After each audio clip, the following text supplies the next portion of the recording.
Virginie, tu es auteure et psychanalyste.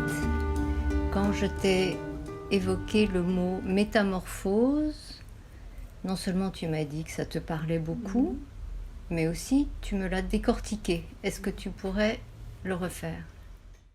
Ben oui, moi c'est un mot qui est essentiel. J'ai pour qu'on soit vraiment la vie comme métamorphose. Et, et, et le mot lui-même, enfin, bon, c'est vrai que j'aime jouer avec les mots et j'aime entendre ce que les mots disent au-delà des mots. Ça fait partie de ma pratique, mais aussi pratique de ma façon d'être au monde.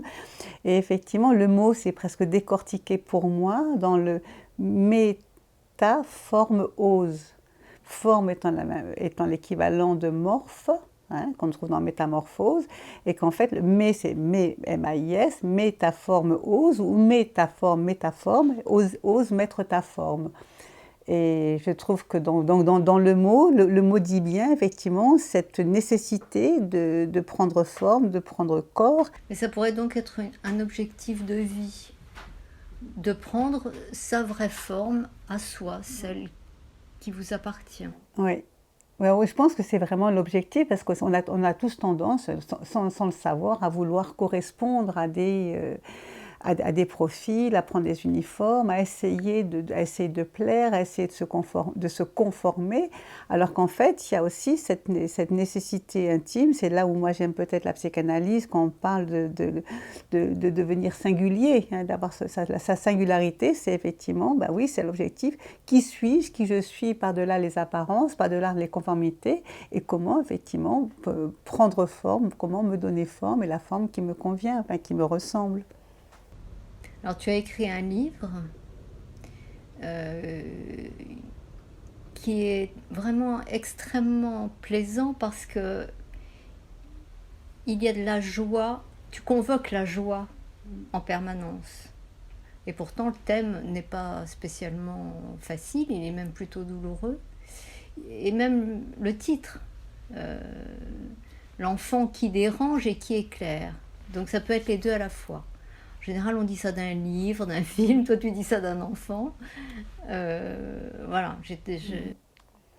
Ben, disons, oui, déjà, il y a le premier paradoxe de parler de la joie quand il est question de douleur. Mais moi, je pense qu'effectivement, je sais que ça dérange aussi de parler ce qui ne va pas. On est dans une époque où on aimerait que tout aille bien, que les philosophies positives, les psychologies positives, il faut l'instant présent, être heureux. Et malgré moi, enfin, dans ma pratique, bien sûr, je suis là pour accueillir des gens qui ne vont pas bien, mais je suis étonnée de voir combien de personnes ne vont pas bien. Je pense que la psychanalyse, pour ça, n'est pas en mal. Et qu'en même temps, derrière ce fait, je ne vais pas bien, moi, je sens toujours quelque part, effectivement, l'enfant à l'origine, dans ce qu'il peut avoir, effectivement, de désir de vivre et forcément de joyeux. Et on sent comme une joie éteinte. Dans ton livre, tu parles de l'enfant symptôme, cet enfant qui révélerait le malaise de toute une famille en général. Disons que c'est l'enfant. Le symptôme, c'est une façon de dire, c'est ce qui ne va pas. Hein. Donc on va dire effectivement, l'enfant ne va pas bien. Et donc en ce moment, ça, depuis quelques années, on parle beaucoup de l'enfance et c'est vrai qu'on en parle aussi beaucoup avec les enfants hyperactifs, les enfants, il y en a de plus en plus qui sont aussi diagnostiqués autistes, mais avec un très large éventail d'autisme, l'anorexie, les enfants, après la phobie scolaire. Et donc c'est toujours l'enfant qui ne va pas et on cherche pourquoi il ne va pas, mais pour pouvoir le faire rentrer dans un ordre. Hein, pour qu'il aille bien à l'école, pour qu'il mange normalement, pour qu'il parle normalement. Et en fait, on peut avoir un autre regard, c'est qu'est-ce que l'enfant lui dit à travers son symptôme, non de son mal-être, mais en quoi son mal-être est révélateur en fait, non seulement d'un mal-être familial, et au-delà d'un mal-être social. Hein, c'est dans le... Et donc, il est efficace pour toute la famille, cet enfant-là, parce que finalement, il va y avoir des compréhensions et des chamboulements grâce à lui, non?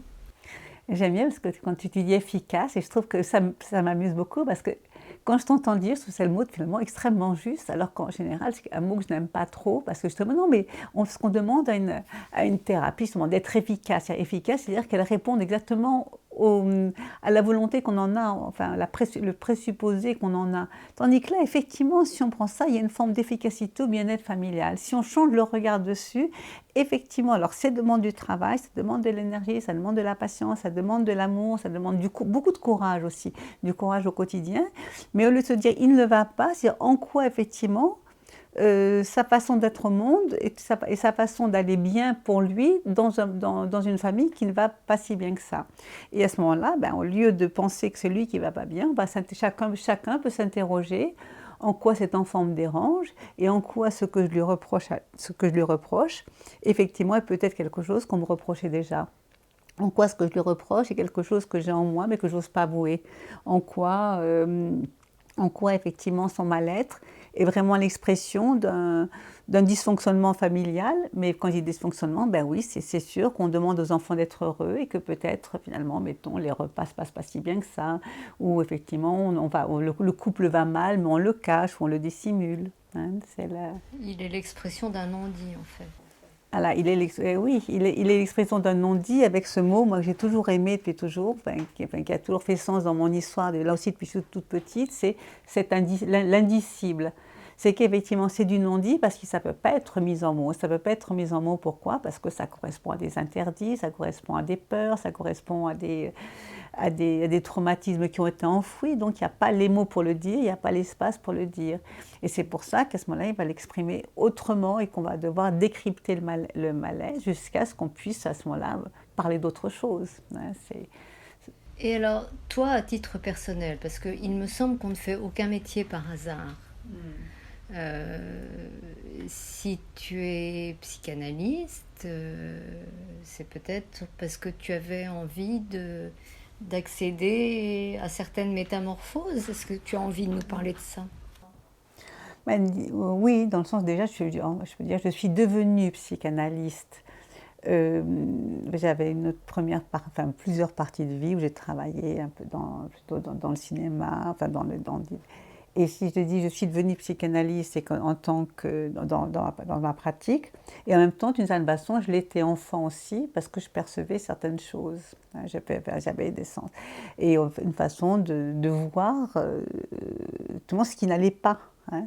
Et j'avais l'espoir qu'à un moment donné, dans le rien qu'en le voyant, ce qui n'allait pas, ben, ça permettrait d'aller mieux. Puis on s'est rendu compte que c'est impossible. On voit tout ce qui ne va pas. Hein. On souffre. Effectivement, moi, je peux te dire, après coup, même si au départ, je n'aime pas parler de moi, mais là, c'est quand même le plus juste, c'est que d'une certaine façon, j'ai été cet enfant symptôme dont je parle. Et de même, l'autre côté, j'étais aussi l'enfant thérapeute qui a voulu soigner sa famille. Et effectivement, dans l'impossibilité de le faire dans le cadre même de ma famille, dans l'impossibilité de me laisser entendre, quand il y avait effectivement comme une voix qui insistait pour dire ce que je vois, c'est pas du fantasme. Je vois, ce qui va pas bien, ça ne va pas bien. C'est un peu comme j'en parle d'ailleurs dans un de mes autres livres, mais c'est une petite fille qui avait demandé, dont la famille avait ramassé des champignons, puis elle avait dit il ne faut pas manger les champignons s'ils n'ont pas été, si on n'a pas vérifié auprès du pharmacien, s'ils sont comme on dit, comestibles. Et les parents l'avaient grondée, lui avaient dit puisque ça tu seras privé de manger. Elle était enfermée dans sa chambre, les parents ont mangé les champignons et la famille a été, bon, je n'ose même pas dire le mot. Ben, c'est un petit peu ça, c'est effectivement sentir des choses qui sont comme une vérité, mais dont on ne sait que faire dans le monde. Mais alors, est-ce que toi, par exemple, tu te les formulais, ces difficultés? Ou bien c'était un mal-être sans mots? C'est-à-dire que, non, moi, c'est un mal-être sans mots, alors sauf le seul mot que j'avais, c'est ce fameux mot indicible, parce que le problème qu'il y a, c'est que cette perception est souvent douloureuse. Hein, elle est douloureuse sans doute parce on se sent différent, on se sent exclu, on ne se sent pas pareil. Hein, donc il y a quelque chose où il y a du trop perçu. Hein, du trop perçu.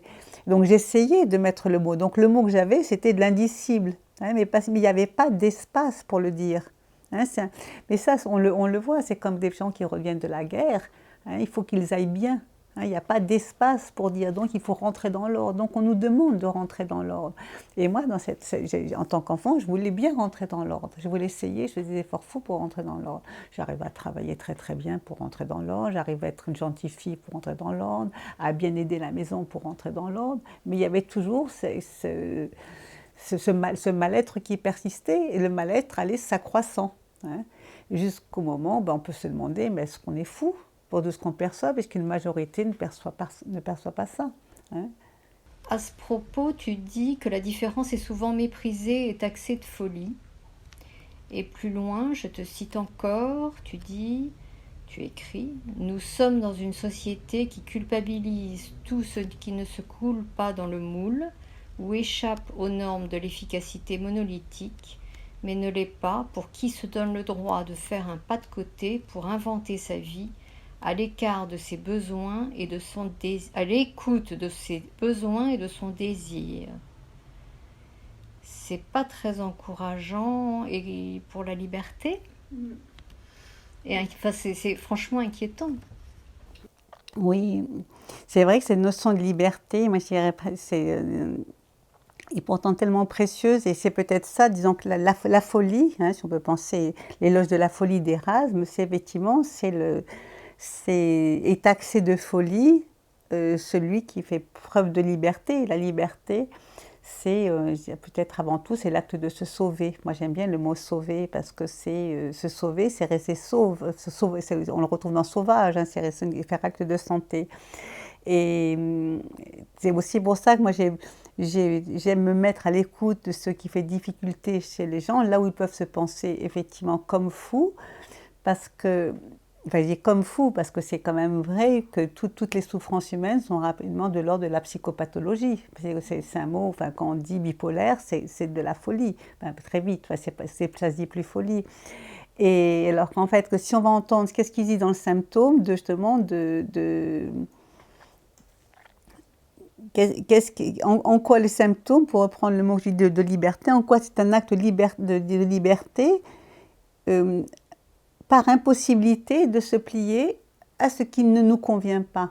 Je veux dire, ce qui ne nous convient pas, c'est que quand à un moment, le corps, l'âme, l'être humain, il y a quelque chose en nous qui refuse d'avancer comme tout le monde, et là où effectivement sa personne va être critiquée, va être mal vue, à moins bien sûr d'arriver grâce au travail à en faire vraiment œuvre d'art. Mais tout artiste, avant même de faire une vraie œuvre d'art et d'être reconnu en tant qu'artiste, a fait des efforts inouïs aussi pour se faire accepter. Moi, ne serait-ce que Debré, le peintre Debré dans sa famille de politiciens, effectivement, c'était là aussi, c'était l'enfant symptôme. C'est celui qui n'était pas normal, c'est celui qui dénonçait, qui dénonçait la normalité. Et donc oui, pour dire effectivement, je crois que c'est aussi, j'ai eu ce goût, peut-être dans toute la difficulté que j'ai pu avoir enfant aussi, j'ai eu ce goût, cette chance, je ne sais pas, de la liberté. C'est effectivement, il y a quelque chose où j'ai pu effectivement m'échapper. C'est chaque fois que je pouvais m'échapper hors du monde que je retrouvais la force de revenir dans le monde. Et que c'est peut-être pour ça que j'ai aussi envie d'inviter des personnes à dire allez, prenez la liberté d'être vous-même, non plus de vous conformer à ce qu'on attend de vous, même dans le travail, parce que ce sont des gens, ils souffrent dans leur travail, parce qu'effectivement, ils ne peuvent pas s'adapter, donc peut-être qu'ils vont venir pour vous, là, dans l'espoir de s'adapter. Et en fait, ce sera le contraire, c'est au contraire se mettre à l'écoute de soi et au lieu de chercher à plaire aux autres, trouver en soi les forces de vraiment, pour reprendre la phrase, de devenir soi. Alors, en ce qui te concerne, est-ce que par exemple, concrètement, tu pourrais nous dire quel a été ce chemin de liberté? Alors moi, le chemin de liberté, si je suis...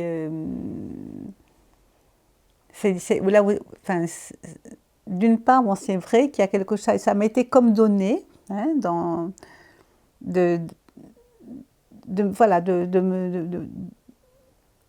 de me sauver, comme ça, souvent, de me sauver. Quand je me sentais pas bien, je me sauvais. J'allais nager pendant des heures, toute seule, quelle que soit l'heure du jour ou la nuit.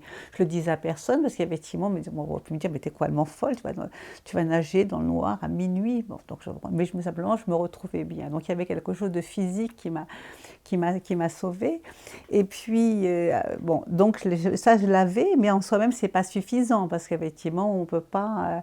donc, c'est dire le chemin de liberté, c'est de se dire là où il y a quelque chose qui souffrait en moi. Et c'est curieux, d'ailleurs, je vais parler de moi 3 minutes, je me souviens quand je voyais des médecins, je leur disais, mettons, j'ai mal là. Et on me disait, enfin, j'avais, mettons, 15 ans, je disais, j'ai mal à la hanche. On me dit, vous êtes trop jeune pour avoir des rhumatismes, donc vous n'avez pas mal. C'est ça que ça voulait dire. Là, c'est une image que je prends, mais ça a souvent été ça. Hein, on était trop jeunes, on avait pas mal là, j'avais mal ailleurs. Et donc, moi, j'essayais là aussi d'aller bien, hein, mais j'avais cette espèce d'obstination en moi, je ne sais pas d'où elle est venue, d'arriver quand même à entendre ce qu'il se disait, et que finalement ma liberté, ça a été, au lieu d'écouter disons comment dire, j'oublie oui, les injonctions et presque les jugements, enfin, en me disant, vous allez, vous par exemple, en tant que, puisque j'étais anorexique, ça ne veut rien dire, j'aime pas le dire, mais je le dis comme simplement. Ben, c'est vrai qu'une jeune fille anorexique, on dit même pauvre fille, vous êtes foutue, hein, vous n'aurez jamais d'enfant. Il y a très souvent on nous donne comme ça, on va nous juger. Mais j'en ai entendu beaucoup d'autres, hein, c'est que vraiment, toutes les choses vous n'allez pas, alors qu'en même temps on ne fait pas exprès de ne pas aller comme les autres, hein, c'est surtout ça, on fait vraiment, c'est là où, très souvent on va faire comme si c'était une décision, de vouloir le prendre le contre-pied. Mais pas plus qu'Antigone, elle n'a pas pris le contre-pied volontairement, elle n'a pas pu faire autrement. Hein. Donc pourquoi on va la condamner, plutôt se mettre à l'écoute. Et moi, en fait, je crois que c'est ça, c'est cette nécessité de me mettre à l'écoute, mais avec ce paradoxe aussi, c'est que pour me mettre, à la fois pour devenir psychanalyste, je devais me sentir aller mieux, hein, vraiment, pour pouvoir me mettre à l'écoute de l'inconscient des autres, mais en même temps, vraiment, les bienfaits de ma démarche m'ont permis aussi de continuer à aller chercher en moi des ressources pour aller mieux. Et donc peut-être le chemin de cette métamorphose, c'est de se dire que les voix que j'entendais quand j'étais enfant, ce n'étaient pas des voix. C'était une réalité, et même si, bien sûr, je prends des rides, j'aime pas toujours ça, je me dis, je sens que je vais de mieux en mieux, alors qu'on m'avait condamnée à aller de plus en plus mal. Enfin, quand je dis on, je parle de la médecine. Hein. Et donc, j'ai quand même un certain plaisir à ça. Et alors, cet épanouissement singulier, cette liberté, est-ce que ça isole? Alors, disons que, non, l'isolement, il était premier. Non, l'isolement était premier. Disons que ça permet de vivre, même si en apparence je suis très sociable, hein, c'est pour ça que c'est au-delà des apparences, peut-être pas très sociable, je veux dire, là aussi, ça permet de vivre l'isolement non plus comme un isolement, mais ça permet de mieux vivre sa solitude. Et de ne plus se sentir isolé, de se sentir seul, peut-être au fond de soi plus fort que... Tandis que le mot même, justement, isolement, enfin si c'est l'isolement, il y avait un côté peut-être plus désolant. C'est vrai que la solitude, quand on est enfant, est parfois douloureuse. Hein, surtout si personne ne l'aperçoit ou que personne ne perçoit le côté douloureux. Hein, donc, moi, ça m'a permis de peut-être de mieux vivre ma solitude, donc en fait, passer de la solitude à la singularité mieux assumée. Non, c'était pour reprendre cette singularité que la société n'accepte que très mal. C'est en cela que je me demandais si ça isolait. Oui. Non, mais c'est là pour ça le mot, je veux dire, c'est que quand je dis ça isole, mais d'une façon moins douloureuse. C'est ça, c'est parce l'isolement fragilise terriblement. hein, parce qu'on est des êtres, il y a des êtres d'appartenance. On a besoin de se sentir avec, plus que de enfin, c'est moins de se sentir comme que de se sentir avec. Donc il y a l'isolement.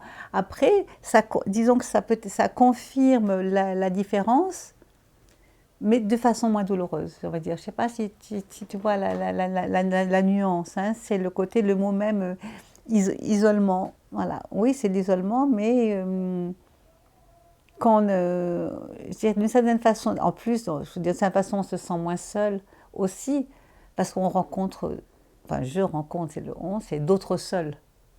Hein, voilà, donc on est des seuls, voilà, on est des seuls qui ne sont plus seuls parce qu'on est des seuls ensemble, enfin, et même, voilà. Des seuls qui se comprennent. Voilà, des seuls qui se comprennent, voilà. Tu parles de toutes les petites métamorphoses qui ont lieu au cours de la vie, mais j'imagine qu'il y a aussi les grandes métamorphoses. Celles-là, elles sont dues à quoi? Soit à quelque chose de dramatique, un accident, un deuil.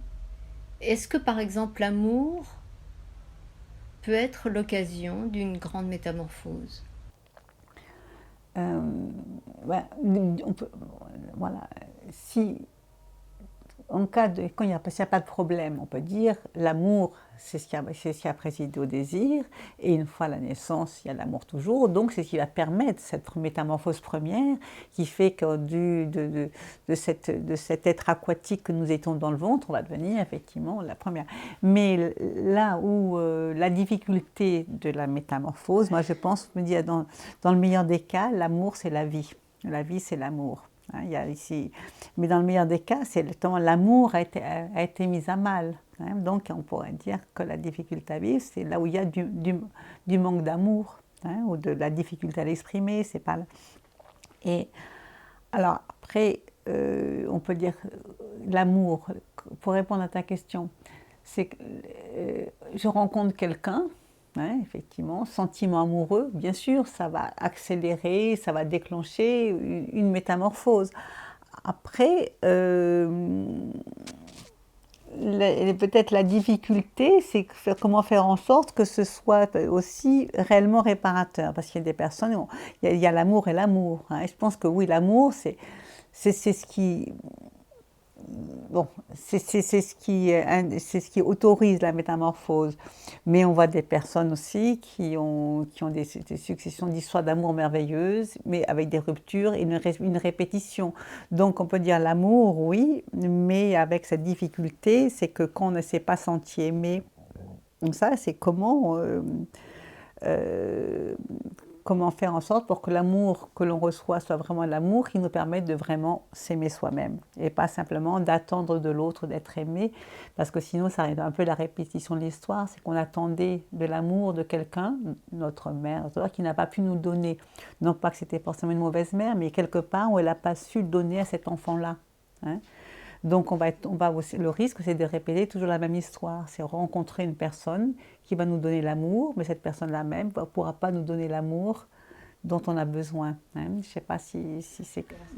L'idée donc, c'est quand même vraiment de s'aimer soi-même. Oui, voilà. Et oui, non, mais c'est d'apprendre à s'aimer soi-même et donc de se fier, pour le coup, à ce que l'on ressent avec cette difficulté, ben oui, c'est-à-dire de quoi est-ce que j'ai besoin. Et même si ce terme besoin n'est pas très heureux, je pense que je travaille là-dessus là, à l'instant, c'est à quel point se mettre à l'écoute de ses besoins pour bien alimenter son désir. Hein, ça et c'est pour ça que c'est bon, les besoins de quoi, enfin souvent l'enfant symptôme quelque part, c'est l'enfant qui n'aura pas pu répondre à ses besoins. Hein, il y a pour de raisons, parce qu'il y aura eu un accident, parce qu'il y aura eu un décès, parce qu'il y aura eu une maladie, parce que voilà. Et donc à un moment donné, ben, c'est aussi donc c'est pour ça que l'amour, ça passe aussi par le besoin. Hein, l'amour, c'est aussi cette attention dont je parle, mais qui est tellement importante, c'est que faire en sorte que l'enfant se sent exister à travers alors l'attention. Ben, bon, c'est le sommeil, c'est la nourriture, c'est l'amour, c'est les signes d'amour. Et souvent, on s'aperçoit qu'il y a souvent de vraies défaillances. Alors comme l'enfant est courageux, il prend le dessus, il n'y a pas de problème, il sait. Mais en même temps, c'est comme si le besoin continue à se faire entendre comme un manque qui venait entraver le désir. Hein, donc s'aimer, c'est apprendre aussi à se mettre à l'écoute de ses besoins. Et pour pouvoir effectivement réalimenter le désir en tant que moteur. Je pense que je suis aussi une femme. Alors, quand je dis ça, c'est parce que quand on est, je sais pas, mais quand j'étais enfant, j'adorais la lecture, comme j'ai aussi aimé le cinéma, la littérature m'a vraiment sauvée.